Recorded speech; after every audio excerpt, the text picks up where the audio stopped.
വീണ്ടും ശബരിമല വാർത്തകൾ നിറയാണ്. ആഗോള അയ്യപ്പ സംഗമം പിണറായി വിജയൻ നടത്തുന്നു. അപ്പോൾ ഒരു പ്രധാനപ്പെട്ട ഒരു മാറ്റം അതിനിടയ്ക്ക് ഇന്നലെ ദേവസ്വം ബോർഡ് പ്രസിഡന്റ് പ്രശാന്ത് പറയുന്നു, ശബരിമല സുപ്രീം കോടതി കേസിൽ ആചാരങ്ങൾ പാലിക്കണമെന്നുള്ള നിലപാടാണ് ദേവസ്വം ബോർഡിനുള്ളത്. അങ്ങനെയല്ല അവർ അവിടെ റിവ്യൂ പെറ്റീഷനിൽ സത്യവാങ്മൂലം കൊടുത്തിട്ടുള്ളത്. അതിലൊരു യൂ ടേൺ അടിക്കാം എന്ന് പറയുന്നു. രണ്ടാമത്തെ കാര്യം, ഈ ആഗോള അയ്യപ്പ സംഗമത്തിൽ സംഘപരിവാർ സംഘടനകളെ കൂടെ ക്ഷണിക്കും എന്നും പറയുന്നുണ്ട്. അങ്ങനെ ഉണ്ടെങ്കിൽ ഈ അയ്യപ്പ സംഗമത്തെ എതിർക്കണോ? ഈ അയ്യപ്പ സംഗമത്തെ എതിർക്കുന്നതിൻ്റെ കാരണം സംഘപരിവാറിനെ ക്ഷണിക്കുന്നോ ഇല്ലയോ നോക്കിയിട്ടല്ല. നിലപാട് മാറ്റിയാലോ? അല്ല, നിലപാട് മാറ്റം ഒരുപാട് കാരണങ്ങൾ അയ്യപ്പ സംഗമവുമായി ബന്ധപ്പെട്ട് ഹിന്ദു സംഘടനകൾ മുന്നോട്ട് വച്ചിട്ടുണ്ട്. അപ്പോൾ നിലപാട് മാറ്റം സ്വാഗതാർഹമാണ്. ഔദ്യോഗികമായി പറഞ്ഞിട്ടില്ല. എന്തായാലും ആ നിലയ്ക്കാണ്, അതായത് ശബരിമല ക്ഷേത്രത്തിൽ ആചാരങ്ങൾ നിലനിൽക്കേണ്ടതിന്റെ അനിവാര്യത സുപ്രീം കോടതിയെ ഞങ്ങൾ ബോധ്യപ്പെടുത്തും എന്നാണ് പറഞ്ഞത്. എന്ന് വെച്ചാൽ അതിന്റെ അർത്ഥം നിലപാട് മാറുമെന്നാണ്. അപ്പോൾ അതിന് ദേവസ്വം ബോർഡ് ആദ്യം ചെയ്യേണ്ടത് സുപ്രീം കോടതി കൊടുത്തിരിക്കുന്ന അഫിഡാവിറ്റ് പിൻവലിക്കണം. ആ നിലപാട് പണ്ട് അഫിഡാവിറ്റ് പിൻവലിച്ചിട്ടാണ് പുതിയത് കൊടുത്തത്. അത് UDFന്റെ കാലത്ത് ഒരു അഫിഡാവിറ്റ് കൊടുത്തു.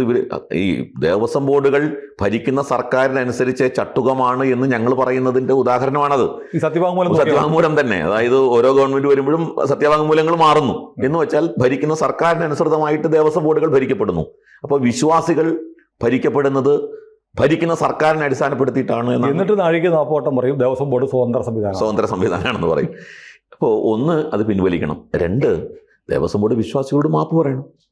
അയ്യപ്പ വിശ്വാസികളോട്, കേരളത്തിലെ വിശ്വാസികളോട് ദേവസ്വം ബോർഡ് മാപ്പ് പറയണ്ടേ? ആചാരങ്ങൾ സംരക്ഷിക്കാൻ ബാധ്യതപ്പെട്ട ആ സ്ഥാപനമാണ് ആ ആചാരങ്ങളെ ഇല്ലാതാക്കാൻ വേണ്ടി സുപ്രീം കോടതിയിൽ നിർണായകമായ ദേവസ്വം ബോർഡിന്റെ ആ സമീപനം ഈ വിധിയിലേക്ക് എത്തുന്നതിൽ സുപ്രീം കോടതിയെ വലിയ രീതിയിൽ സ്വാധീനിച്ചതാണ്. ദേവസ്വം ബോർഡിന്റെ ആ സമീപനമാണ് ഈ സുപ്രീം കോടതിയെ വലിയ രീതിയിൽ സ്വാധീനിച്ചിട്ടുള്ളത്. അപ്പോൾ വിശ്വാസികളോട് നടത്തിയ കടുത്ത വഞ്ചനയാണ്. ഞങ്ങളുടേതൊരു രാഷ്ട്രീയ തീരുമാനത്തിന്റെ ഭാഗമായിരുന്നു, ഞങ്ങൾക്ക് തെറ്റുപറ്റി, ഞങ്ങൾ വിശ്വാസികളോട് മാപ്പ് ചോദിക്കുന്നു എന്ന് പറയണം ദേവസ്വം ബോർഡ്. അപ്പോഴല്ലേ അത് പൂർണ്ണമാവുള്ളൂ, ആ ചക്രം പൂർണ്ണമാവും. അല്ല, പിൻവലിക്കുന്ന നിലപാട് മാറ്റുന്നതിനൊരു കാരണം എന്തായാലും പറയണമല്ലോ. നിലപാട് മാറ്റുന്നതിനൊരു കാരണം പറയണം. അതും നമുക്ക് ചർച്ച ചെയ്യണം. സത്യം പറഞ്ഞാൽ എന്തുകൊണ്ടാണ് സർക്കാർ ദേവസ്വം ബോർഡ് ഒരു നിലപാട് മാറ്റത്തിന് പ്രേരിപ്പിക്കുന്നത്? എന്തുകൊണ്ടാണ് സർക്കാർ പറയാതെ ദേവസ്വം ബോർഡ് ഈ നിലപാട് മാറും എന്നുള്ള തരത്തിൽ പറയില്ല? സർക്കാരിനും ഒരു മനമാറ്റം ഉണ്ട് എന്നർത്ഥം. ഇപ്പൊ ഞങ്ങൾ വിശ്വാസികൾക്കൊപ്പമാണ് എന്ന് ഇന്ന് MV ഗോവിന്ദനൊക്കെ പറഞ്ഞിട്ടുണ്ട്. വാസവൻ മിനിഞ്ഞാന്ന് പറഞ്ഞു ബിന്ദു അമ്മിണിയെ ഒന്നും അങ്ങോട്ട് കേട്ടില്ല എന്ന് പറഞ്ഞിട്ടുണ്ട്. അപ്പോൾ എന്തുകൊണ്ടത്? അവിടെ നമ്മൾ മനസ്സിലാക്കേണ്ട ഒരു കാര്യം, കേരളത്തിൽ കമ്മ്യൂണിസ്റ്റ് പാർട്ടിയുടെ കൂടെയായിരുന്നു കേരളത്തിലെ ഹിന്ദുക്കൾ എന്നാണ് പൊതുവെ പറയപ്പെടുന്നത്. ഹിന്ദുക്കൾ ഏറ്റവും കൂടുതലുള്ള പാർട്ടി കമ്മ്യൂണിസ്റ്റ് CPM ആണ്. കേരളത്തിലെ ഏറ്റവും ഹിന്ദുക്കളുള്ള പാർട്ടി. ഹിന്ദു പാർട്ടി എന്ന് പറയുമ്പോൾ അത് ശരിയാണെന്ന് പറയാൻ പറ്റില്ല. ഹിന്ദുക്കളുള്ള പാർട്ടി എന്നാണ്. സുനിൽ, ഞാൻ ഈ ചോദ്യം പലപ്പോഴും നമ്മുടെ രാഷ്ട്രീയക്കാർ എന്തുകൊണ്ടാണ് അത് ചിന്തിക്കാത്തതെന്ന് എനിക്ക് ചോദിച്ചിട്ടുണ്ട്. കഴിഞ്ഞ തവണത്തെ ഇലക്ഷനിൽ, ലോക്സഭാ ഇലക്ഷനിൽ 1,98,00,000 വോട്ടാണ് പോൾ ചെയ്തത്. ഈ 1,98,00,000 50% വോട്ടാണ് ഹിന്ദുക്കളുടെ വോട്ട് എന്ന് പറഞ്ഞു. എന്ന് വെച്ചാൽ 1 കോടി വോട്ടെന്ന് കണക്കാക്കിക്കോളൂ. അതെ, പകുതി. ഹിന്ദുത്വ പാർട്ടിക്ക് കിട്ടിയത്, ഹിന്ദുത്വ രാഷ്ട്രീയം ഉയർത്തിപ്പിടിക്കുന്ന പാർട്ടിക്ക് കഴിഞ്ഞ തവണ കിട്ടിയത് 20% വോട്ടാണ്. 19.2 20% വോട്ട്. എന്ന് വെച്ചാൽ 1 കോടി വോട്ടിൻ്റെ 40 ലക്ഷം വോട്ട്. അത് എത്ര ശതമാനം? 40%. അതെ. 1 കോടിയുടെ 1,98,00,000 20% എന്ന് പറയുമ്പോൾ 1 കോടിയുടെ 40% ആണല്ലോ. എന്ന് വെച്ചാൽ 40% ഹിന്ദുക്കൾ ആരെ പിന്തുണയ്ക്കുന്നു? BJP വോട്ട് ചെയ്തു അല്ലേ? അതെ. കേരളത്തിലെ 40% ഹിന്ദുക്കൾ പിന്തുണയ്ക്കുന്നത് ഹിന്ദുത്വ രാഷ്ട്രീയത്തെയാണ് എന്ന് വന്നാൽ CPM ആണ് ഹിന്ദുക്കൾ ഏറ്റവും കൂടുതലുള്ള പാർട്ടി എന്നുള്ള അവകാശവാദം തെറ്റാണെന്നല്ലേ? തീർച്ചയായും. ഇതാരും പറയാത്ത കണക്കാണ്. എന്നാൽ ഇതാണ് സത്യം. ഇതല്ലേ സത്യം? ഞാനിത് കണക്ക് വെച്ചിട്ടാണ് പറയുന്നത്. 1,98,00,000 പോൾ ചെയ്തതായിട്ട് ഞാൻ ഗൂഗിളിൽ നോക്കിയപ്പോൾ കണ്ടു. അപ്പോൾ ഇത് ഹിന്ദുക്കൾ CPMനെ കൈയൊഴിയുന്നു എന്ന യാഥാർത്ഥ്യം കഴിഞ്ഞ തെരഞ്ഞെടുപ്പോടെ CPMന് ബോധ്യമായി. അപ്പോൾ അത് കൈയൊഴിയാനുള്ള സാഹചര്യം ഉണ്ടായത് CPMന്റെ വഴിവിട്ട മുസ്ലിം പ്രീണനം ആണ്. മുസ്ലിം തീവ്രവാദത്തെ വഴിവിട്ട് പ്രീണിപ്പിച്ച് ഹിന്ദുക്കൾ ഇനി ഇവിടെ നിന്നിട്ട് കാര്യമില്ല എന്ന് പറഞ്ഞപ്പോഴാണ് അവർ CPM വിട്ടു പോയത്. അത് കിട്ടിയോ? അത് കിട്ടിയില്ല. ലോക്സഭാ ഇലക്ഷനിൽ അത് തെളിഞ്ഞു, നിലമ്പൂർ ഇലക്ഷൻ തെളിഞ്ഞു. ഈ മുസ്ലിം തീവ്രവാദത്തെ ഇങ്ങനെ പിന്തുണച്ചിട്ടൊന്നും വലിയ കാര്യമില്ല എന്ന്. അവരതിൽ നിന്ന് പിൻവാങ്ങുമോ ഇല്ല എന്നുള്ളത് വേറെ കാര്യം. പക്ഷേ ബോധ്യമായി വോട്ടിൻ്റെ കാര്യത്തിൽ മുസ്ലിം പ്രീണനം നടത്തിയിട്ട് പ്രയോജനമില്ല, ക്രിസ്ത്യാനികളുടെ വോട്ട് കിട്ടാനും പോകുന്നില്ല. അപ്പോൾ പിന്നെ എന്താ വഴി? പോയ വോട്ട് തിരിച്ചു പിടിക്കുക. പോയ വോട്ട് തിരിച്ചു പിടിക്കാൻ എന്താ വഴി? ഞങ്ങൾ വിശ്വാസികൾക്കൊപ്പമാണെന്ന് പറയുക. പക്ഷെ ഇവരെപ്പോഴും പ്രതിസന്ധിയിലാണ്. ഇവരുടെ അണികളെ അത് പൂർണ്ണമായും ബോധ്യപ്പെടുത്തിയിട്ടില്ല. അതുകൊണ്ട് ഈ അണികൾ എന്ത് ചെയ്യും? ഇടയ്ക്കിടയ്ക്ക് ഈ ഹിന്ദു വിശ്വാസത്തെ അപകീർത്തിപ്പെടുത്തുന്ന, അവമതിക്കുന്ന പരിപാടികൾ സംഘടിപ്പിക്കും. അപ്പോൾ ഗണേശോത്സവത്തിൽ ചെഗ്വേരയുടെ ചിത്രം പിടിക്കും, ക്ഷേത്രങ്ങളിൽ രക്തസാക്ഷികൾ സിന്ദാബാദ് എന്നുള്ള നാടകം കളിക്കും, അല്ലെങ്കിൽ വിപ്ലവഗാനം പാടും. കാരണം അണികൾക്ക് ഇത് ബോധ്യം വന്നിട്ടില്ല. പാർട്ടി നേതൃത്വം ഇത്തരത്തിലൊക്കെ ചിന്തിക്കുന്നുണ്ടെങ്കിലും അണികൾ താഴേക്ക് ഇത് എത്തുന്നില്ല, താഴെ അവർ അക്സെപ്റ്റ് ചെയ്യുന്നില്ല. ഇത് ഇങ്ങനെ ഹിന്ദുക്കളെ പിന്തുണച്ചാൽ പിന്നെ ഇതെങ്ങനെ കമ്മ്യൂണിസ്റ്റ് പാർട്ടിയാവും? ഹിന്ദു വിശ്വാസത്തെ പിന്തുണച്ചാൽ ഇതിനെ കമ്മ്യൂണിസ്റ്റ് പാർട്ടി എന്ന് വിളിക്കാൻ പറ്റില്ലല്ലോ. അപ്പോൾ കമ്മ്യൂണിസ്റ്റ് പാർട്ടി ആശയക്കുഴപ്പത്തിലാണ്, എന്ത് ചെയ്യണമെന്ന് അറിയാൻ പാടില്ല. അപ്പോൾ ഈ ഒരു ആശയക്കുഴപ്പത്തിൽ നിന്നുകൊണ്ടാണ് യഥാർത്ഥത്തിൽ ഈ അയ്യപ്പ സംഗമം തന്നെ സംഘടിപ്പിക്കുന്നത്. ഇത് ക്ലച്ച് പിടിക്കുമോ എന്നുള്ളതാണ് നോക്കുന്നത്. ഇങ്ങനെ പറഞ്ഞ് വിശ്വാസികളുടെ വോട്ട് നേടാൻ പറ്റുമോ? അല്ലെങ്കിൽ ഈ പഞ്ചായത്ത് തെരഞ്ഞെടുപ്പിന് മുമ്പ് ഇപ്പോൾ എന്ത് സാഹചര്യമാണുള്ളത് ഇങ്ങനെ ഒരു സംഗമം സംഘടിപ്പിക്കാൻ? ഞങ്ങൾ മലേഷ്യ എന്നുള്ള അയ്യപ്പന്മാർ ആവശ്യപ്പെട്ടു പറയുന്നത്. ഇന്തോനേഷ്യ എന്നും മലേഷ്യ എന്നുള്ള അയ്യപ്പന്മാർ ലോക കേരള സഭ അംഗങ്ങൾക്ക് കത്തയച്ചു. കത്തയച്ചു, നിങ്ങളെല്ലാം വരണം, നിങ്ങളുടെ പ്രതിനിധികളെ അയക്കണം. അപ്പോൾ ഇവിടെ എന്താ ഉദ്ദേശിക്കുന്നത്? അയ്യപ്പ സംഘമാണോ? യഥാർത്ഥത്തിൽ ഇത് വ്യവസായ സംഘമാണ്. അതെ, 3 കോടി രൂപ വരെയുള്ള പാക്കേജ് 4 കോടി രൂപ അതിനുവേണ്ടി ചെലവാക്കുന്നുണ്ട് സർക്കാർ. AC പന്തലൊക്കെ തയ്യാറാക്കിയിട്ട് 4 കോടി രൂപ ചെലവാക്കുന്നുണ്ട്. പിന്നെ 3 കോടി രൂപ കൊടുക്കുന്നവന് സന്നിധാനത്ത് വരെ അകമ്പടി ഉണ്ടാവും തോന്നുന്നു. പോലീസുകാരുടെ അകമ്പടിയോടുകൂടി പ്രത്യേക സംവിധാനത്തോടു കൂടി ദർശനം താമസിക്കാം, എല്ലാ നടതുറപ്പിനും എല്ലാ സൗകര്യങ്ങളും ഉണ്ട്. എന്ന് വെച്ചാൽ ശബരിമല വിവേചനത്തിൻ്റെ കേന്ദ്രമാക്കുകയാണ്. ശബരിമലയിൽ നമ്മൾ പോകുമ്പോൾ എന്താ, അവിടെ യാതൊരു വിവേചനമില്ല. ഞാനും നിങ്ങളും ഭഗവാൻ ഒന്നാണ്. എല്ലാ അയ്യപ്പന്മാരാണ്. കഴുതയെ പോലെ അയ്യപ്പ എന്ന് വിളിക്കുന്നത്. അയ്യപ്പൻ എന്നുള്ള ഭാവത്തിലാണ് ഭാരം ചുമക്കുന്ന കഴുതയോട് പോലും സമീപനം. അപ്പോൾ അതിന് പകരം കൊടുക്കുന്ന പണത്തിൻ്റെ തോതനുസരിച്ച് മാറ്റം വരികയാണ്. ഇത് എത്ര കണ്ട് അപകടം പിടിച്ച പരിപാടി. ശബരിമലയുടെ ആ പവിത്രത മുഴുവൻ, ആ ഒരു സമഭാവനയാണ് ശബരിമലയുടെ വലിയൊരു മന്ത്രം. ആ സമഭാവനയുടെ ആ അന്തരീക്ഷത്തെ മുഴുവൻ തകർക്കുകയില്ല ദേവസ്വം ബോർഡ്. എനിക്കറിയാം ഇത് എന്തിനു വേണ്ടിയാണ്? കാശുണ്ടാക്കുക എന്നുള്ള ലക്ഷ്യമാണ് ദേവസ്വം ബോർഡിൻ്റെ പ്രശ്നം. എന്താ, നിങ്ങൾ ദേവസ്വം ബോർഡിൻ്റെ ആനുവൽ ടേൺ ഓവർ നോക്കിയിട്ടുണ്ടോ? ട്രാവൻകൂർ ദേവസ്വം ബോർഡിൻ്റെ ഇല്ല 800 കോടി രൂപകളാണ് വരുന്നത്. 800-850 കോടി, മാക്സിമം 850 കോടി ഒരിക്കലും കിട്ടിയിട്ടില്ല. ദേവസ്വം ബോർഡിന് അവരുടെ ജീവനക്കാർക്ക്, ട്രാവൻകൂർ ദേവസ്വം ബോർഡിൻ്റെ കാര്യമാണ് ഞാൻ പറയുന്നത്, തിരുവിതാംകൂർ ദേവസ്വം ബോർഡിൻ്റെ ജീവനക്കാർക്ക് വേണ്ടി സാലറി കൊടുക്കാൻ വേണ്ടി, അവരുടെ അലവൻസ് കാര്യങ്ങൾക്കൊക്കെ വേണ്ടി വർഷം എത്ര വേണമെന്നോ? 700 കോടി രൂപ വേണം. 800 കോടി കിട്ടുന്നു, 700 കോടി ശമ്പളത്തിന്. ഇത് ദേവസ്വം ബോർഡ് പ്രസിഡന്റുമായിട്ട് സംസാരിച്ചപ്പോൾ എന്നോട് പറഞ്ഞ കാര്യമാണ്. അപ്പോൾ ബാക്കി മരാമത്ത്, നവീകരണം, ബാക്കി ക്ഷേത്രത്തിലെ ദൈനംദിന കാര്യങ്ങൾക്ക് എത്ര കോടി കൊടുക്കാൻ പറ്റും? എല്ലാം കൂടെ 100 കോടി രൂപ അല്ലേ? ഇതാണ് കേരളത്തിലെ ദേവസ്വം ബോർഡ് അനുഭവിക്കുന്ന പ്രശ്നം. ഇതിന് പണം കണ്ടെത്തണം. ഇപ്പോൾ ഇന്ന് ഞാൻ പത്രത്തിൽ കണ്ടു, ദേവസ്വം ബോർഡിന് പണം കൊടുക്കാൻ അല്ലെങ്കിൽ ശമ്പളം കൊടുക്കാൻ പണമില്ല, ദേവസ്വം ബോർഡ് സാമ്പത്തിക പ്രതിസന്ധിയിൽ നിന്ന്. ഇതിന് ഉത്തരവാദികളാരാ? ദേവസ്വം ബോർഡിനെ ഈ പ്രതിസന്ധിയിലാക്കിയതിൻ്റെ ഉത്തരവാദികളാരാ? അനധികൃത നിയമനം നടത്തിക്കൊണ്ട് അവിടെ ഇപ്പോൾ വലിയ തട്ടിപ്പാണ് നടക്കുന്നത്. അതായത് ഈ കാരാഴ്മക്കാരെ ടെമ്പററി ജീവനക്കാരായിട്ട് നിയമിക്കും. ടെമ്പററി ജീവനക്കാരായിട്ട്, അതിൻ്റെ പേരിൽ തട്ടിപ്പ്. ഈ കാരാഴ്മ ജീവനക്കാരെ കൊണ്ട് തന്നെ കഴകപ്പണിയും ചെയ്യിപ്പിക്കും. എന്നിട്ട് വ്യാജ റെസീറ്റുകളും വ്യാജ വൗച്ചറും ഉണ്ടാക്കിയിട്ട് കഴകക്കാരെ നിയമിച്ചു എന്ന് പറഞ്ഞിട്ടുള്ള പണം തട്ടിപ്പ്. ദേവസ്വം ബോർഡ് അഴിമതിയുടെ ഒരു കൂത്തരങ്ങാണ്. അനധികൃതമായ നിയമനം നടത്തുക, പിൻവാതിൽ നിയമനം നടത്തുക, സ്വന്തക്കാരെ കുത്തിത്തരുക, പാർട്ടി അണികളെ കുത്തിത്തരുക. ഇങ്ങനെ ദേവസ്വം ബോർഡിൽ അനാവശ്യമായ നിയമനങ്ങളിലൂടെ വലിയൊരു ബാധ്യത ദേവസ്വം ബോർഡിനുണ്ട്. ഇപ്പം ഇനി അതുകൂടാതെ പെൻഷൻ ഫണ്ട്, റിസർവ് ഫണ്ട് വയ്ക്കണം, പെൻഷൻ കൊടുക്കണ്ടേ? അപ്പോൾ ശരിക്കും പറഞ്ഞാൽ ദേവസ്വം ബോർഡ് പണമുണ്ടാക്കാൻ വേണ്ടി നടത്തുന്ന ഒരു പരിപാടിയാണ്. ജീവനക്കാരെ നിലനിർത്താൻ വേണ്ടി, സംരക്ഷിക്കാൻ വേണ്ടി നടത്തുന്ന പരിപാടിയാണ്. ഇതിനപ്പുറത്തേക്ക് അയ്യപ്പനെയും വിൽക്കുകയാണ്. അതിനുവേണ്ടി അയ്യപ്പന്മാരെ വിൽക്കും. 10 രൂപയുടെ വികസന പ്രവർത്തനം ഇതിൻ്റെ പേരിൽ നടക്കാൻ പോകുന്നില്ല. 10 രൂപയുടെ വികസന പ്രവർത്തനം സർക്കാർ കൊടുത്ത ഫണ്ട് പോലും ലാപ്സാക്കിയിട്ടുണ്ട്. കേന്ദ്ര സർക്കാർ 100 കോടി രൂപ കൊടുത്തു സ്വപ്ന ദർശൻ പദ്ധതി, ലാപ്സായി പോയി. 80 കോടി ലാപ്സായി, ഉപയോഗിച്ചില്ല. അപ്പോൾ ഇതൊക്കെ മുഴുവൻ തട്ടിപ്പാണ് നടക്കുന്നത്. ദേവസ്വം ബോർഡിൻ്റെ സ്ഥാപനത്തെ നിലനിർത്താൻ വേണ്ടി നടത്തുന്ന ഒരു വ്യവസായ സംഘമാണിത്. ഇതൊരു അയ്യപ്പ വ്യവസായ സംഗമം. യഥാർത്ഥ ഭക്തന്മാർ വരുമെന്ന് ഞാൻ പ്രതീക്ഷിക്കുന്നില്ല ഇതിൽ. യഥാർത്ഥ അവരെ വിളിക്കുന്നില്ലല്ലോ, ഇവർ ഡെലിഗേറ്റ്സിനെയാണ് നേരത്തെ തീരുമാനിക്കുന്ന ആളുകളെ വിളിക്കുകയാണ്. 3 വട്ടം ശബരിമലയിൽ വന്നിട്ടുള്ള ആളുകളെ ആണ് ഞങ്ങൾ തിരഞ്ഞെടുക്കുന്നത് എന്ന് പറയുന്നത്. അതിൽ തന്നെ എങ്ങനെയാണ് അതിൽ പ്രയോറിറ്റൈസ് ചെയ്യുന്നത്? ഈ 500 പേരെ വിദേശത്ത് നിന്ന്, 800 പേരെ കേരളത്തിൽ നിന്ന്, ഈ 800 പേരെ എങ്ങനെയാണ് പ്രയോറിറ്റൈസ് ചെയ്യുന്നത്? ഈ വിഷയത്തിൽ ഗുരുസ്വാമിമാരോട് ആലോചിച്ചിട്ടുണ്ടോ? ഈ വിഷയത്തിൽ ഹൈന്ദവ സംഘടനകളോട് ആലോചിച്ചിട്ടുണ്ടോ? ഭക്തജന സംഘടനകളോട് ആലോചിച്ചിട്ടുണ്ടോ? അയ്യപ്പ സംഗമമല്ലേ സംഘടിപ്പിക്കുന്നത്?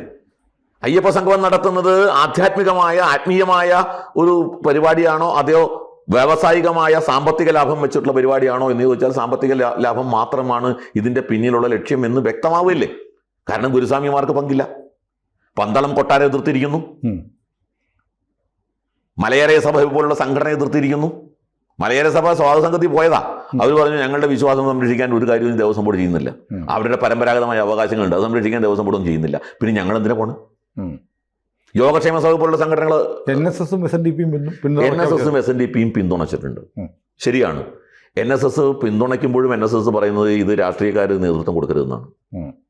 വിശ്വാസികളായിരിക്കണം അതിന് നേതൃത്വം കൊടുക്കേണ്ടത്. NSS-ന് സംശയം ഉണ്ടെന്നല്ലേ അതിനർത്ഥം.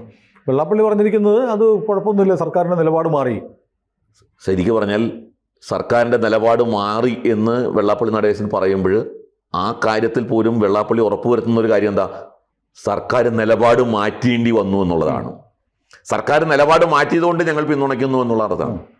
തീർച്ചയായും നിലപാട് തെറ്റായിരുന്നു എന്നാണ് അതിലൂടെ പറഞ്ഞു വെക്കുന്നത്. അതുമാത്രമല്ല, SNDP NSS വ്യത്യസ്തമായ 2 സംഘടനകളാണ്, 2 സാമുദായിക സംഘടനകളാണ്. ആ സംഘടനകൾക്ക് അവരുടേതായിട്ടുള്ള തലത്തിൽ നിന്നുകൊണ്ട് അവർ സ്വതന്ത്രമായ നിലപാടെടുക്കുന്നു. അവർക്ക് ശരിയെന്ന്, അവർക്ക് സ്വാതന്ത്ര്യമുണ്ട്, അവകാശമുണ്ട്. അതിനൊന്നും നമ്മൾ ചോദ്യം ചെയ്യുന്നില്ല. അവർക്ക് അതിനുള്ള അവകാശമുണ്ട്. ഹൈന്ദവ സംഘടനകൾ മുഴുവൻ ഹിന്ദു സമാജത്തെയും ലക്ഷ്യം വെച്ചുകൊണ്ട് പ്രവർത്തിക്കുന്ന സംഘടനയാണ്. ആ ഹിന്ദു സമാജത്തെ മുന്നിൽ വെച്ചുകൊണ്ട്, ആ വിശാല ഹിന്ദു താല്പര്യം മുന്നിൽ വെച്ചുകൊണ്ടാണ് ഹൈന്ദവ സംഘടനകൾ ഈ നിലപാടെടുക്കുന്നത്. CPM-ന്റെ മുൻകാല ചരിത്രം മനസ്സിലാക്കിക്കൊണ്ട് അതിൻ്റെ രാഷ്ട്രീയ താല്പര്യം എന്താണ് എന്ന് വ്യക്തമായി മനസ്സിലാക്കിക്കൊണ്ടാണ് ഹൈന്ദവ സംഘടനകളുടെ എന്താ ചെയ്യാൻ പോകുന്നത്? ഹിന്ദു സംഘടനകളുടെ ഈ ശക്തമായ നിലപാട് കൊണ്ടാണല്ലോ CPM-നടക്കം അല്ലെങ്കിൽ ദേവസ്വം ബോർഡിനടക്കം ഈ നിലപാട് മാറ്റണം എന്നുള്ള സ്ഥിതി വന്നത്. എന്തായിരുന്നു, ഞങ്ങളങ്ങ് നിശ്ചയിച്ചു പോകും എന്നായിരുന്നില്ലേ? ഇപ്പം എന്താണ് ഈ ഒരു മാറ്റം? ഇപ്പോൾ ഹൈന്ദവ സംഘടനകളെ അടക്കം വിളിക്കുന്നു പറഞ്ഞിട്ടുണ്ട്. എൻ്റെ അർത്ഥം ഹൈന്ദവ സംഘടനകളുടെ പ്രതിഷേധത്തെ ഞാൻ അതുകൊണ്ട് പറഞ്ഞു, 40% ഹിന്ദുക്കളെ മാറ്റി നിർത്തിക്കൊണ്ട് ദേവസ്വം ബോർഡിനെ കേരളത്തിൽ മുന്നോട്ട് പോകാൻ പറ്റുമെന്ന് തോന്നുന്നുണ്ടോ? ഈ സർക്കാരിന് മുന്നോട്ട് പോകാൻ പറ്റുമെന്ന് തോന്നുന്നുണ്ടോ? അവരുടെ വിശ്വാസത്തെ മാറ്റിവെച്ചുകൊണ്ട് പറ്റില്ല. പക്ഷേ അത് സർക്കാരിനും ബോധ്യപ്പെട്ടു. ക്ഷണിച്ചാൽ ഹൈന്ദവ സംഘടനകൾ പങ്കെടുക്കുമോ? ആദ്യം ഈ സർക്കാർ ഈ നിലപാടുകളൊക്കെ മാറ്റട്ടെ. സർക്കാർ ഈ കേസുകൾ പിൻവലിക്കട്ടെ. ആയിരക്കണക്കിന് അയ്യപ്പന്മാർക്കെതിരെയല്ലേ കേസ് ചാർജ് ചെയ്തിട്ടുള്ളത്? ആയിരക്കണക്കിന് അയ്യപ്പന്മാർ. ഞാൻ ചോദിക്കുന്നത്, ബാക്കിയുള്ള കേസുകളൊക്കെ പിൻവലിക്കാൻ ഒരു മടിയും കൂടെ കാണിക്കാത്ത സർക്കാർ എന്തുകൊണ്ടാണ് അയ്യപ്പന്മാരുടെ കേസ് പിൻവലിക്കാത്തത്? അപ്പോൾ സർക്കാർ നിലപാട് മാറ്റട്ടെ, ദേവസ്വം ബോർഡ് നിലപാട് മാറ്റട്ടെ, ഞങ്ങൾക്ക് തെറ്റുപറ്റിയെന്ന് പരസ്യമായിട്ട് പറയട്ടെ. ആ സമയത്ത് നമുക്ക് ആലോചിക്കാം ഹൈന്ദവ സംഘടനകൾ പങ്കെടുക്കണോ വേണ്ടേ എന്നുള്ളത്.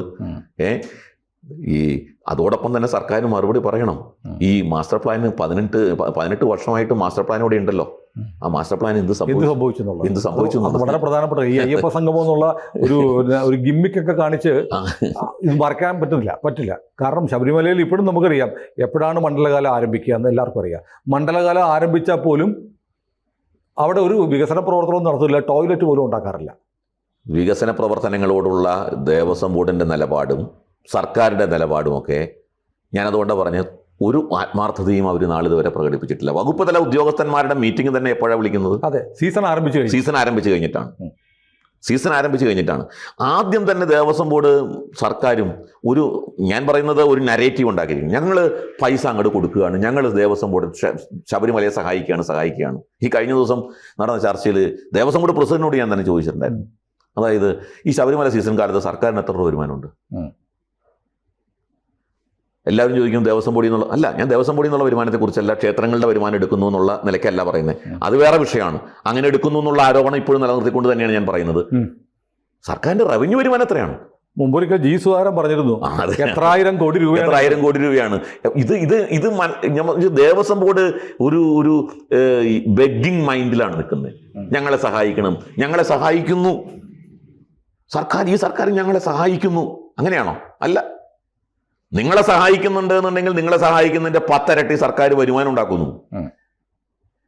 10 100 ഇരട്ടി വരുമാനം ഉണ്ടാക്കുന്നു. 150 കോടിയൊക്കെയാണ് ചെലവാക്കുന്നത്. 10,000 കോടി രൂപയുടെ വരുമാനം ഉണ്ടാകുന്നതാണ് സുധാകരൻ പറഞ്ഞത്. അന്നത്തെ ദേവസ്വം മന്ത്രി സുധാകരൻ പറഞ്ഞത്. അപ്പൊ ദാറ്റ് മീൻസ് 10,000 ആണോ 5,000 ആണോ എത്ര 1000 കോടി ആവട്ടെ, സർക്കാർ ചെലവഴിക്കുന്നതിന്റെ 10 ഇരട്ടി പൈസ തിരികെ സർക്കാരിന് കിട്ടുന്നു എന്നുള്ളതുകൊണ്ടാണ് സർക്കാർ ഈ മുൻകൈ എടുക്കുന്നത്. മുൻകൈ എടുക്കണം, അതാണ് വേണ്ടതും. പക്ഷെ ഞങ്ങളങ്ങ് സഹായിക്കുന്നു എന്ന് പറഞ്ഞ് മേനി നടിക്കരുത്, ഹിന്ദുക്കളെ പറഞ്ഞ് പറ്റിക്കരുത്. ഇതൊക്കെ ചോദ്യം ചെയ്യപ്പെടും. അതാണ് ഈ അയ്യപ്പ സംഗമത്തിലൂടെ സർക്കാർ ഇനി പഠിക്കാൻ പോകുന്ന പാഠം. ഇതുകൊണ്ടൊന്നും സർക്കാരിന് അയ്യപ്പന്മാരെ പറ്റിക്കാൻ പറ്റും, കബളിപ്പിക്കാൻ പറ്റും, വിശ്വാസത്തിലെടുക്കാൻ പറ്റും എന്നൊന്നും വിചാരിക്കേണ്ട. ഇതൊരു തികഞ്ഞ രാഷ്ട്രീയ സ്റ്റണ്ടാണ്, പൊളിറ്റിക്കൽ സ്റ്റണ്ടാണ്. ഏതായാലും ഇത് തുറന്നു കാണേണ്ടുന്ന സമയമാണിത്. വീണ്ടും ചർച്ചയാവട്ടെ ശബരിമല. അയ്യപ്പൻ അങ്ങനെയൊന്നും മറക്കില്ല, തീർച്ചയായിട്ടും ഒന്നും മറക്കില്ല. നമുക്ക് കാണാം.